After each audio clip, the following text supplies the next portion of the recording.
अस्सलाम वालेकुम, आप देख रहे हैं PA न्यूज़ HD और मैं हूं आपके होस्ट सादिया बतूल। शामिल करते हैं आज की अहम खबर शामिल करते हैं पाकिस्तान अराई न्यूज़ और इंटरनेशनल पाकिस्तान अराई न्यूज़ के चीफ एग्जीक्यूटिव डॉक्टर हाफिज कामरान से। वजीर आला पंजाब मरियम नवाज ने पैरा एहलकारों पे बॉडी कैम नस्ब करने का हुक्म दे दिया। वजीर आला पंजाब मरियम नवाज की ज़ेरे सदारत पैरा फोर्स का इजलास हुआ, जिसमें पैरा की कार्रवाइयों और ऑपरेशन मामला पे तफसीली ब्रीफिंग दी गई। इस दौरान उन्होंने बॉडी कैम्स की तनसीब के लिए 30 जून को डेडलाइन दे दी।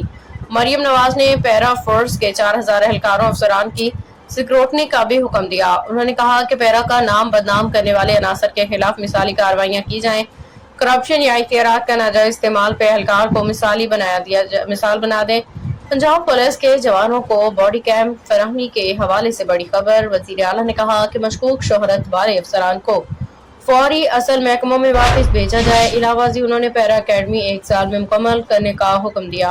न्यूज़ स्टूडियो से अब तक के लिए इतना ही। मजीद खबरों और अपडेट्स के लिए देखते रहिए PA न्यूज़ HD।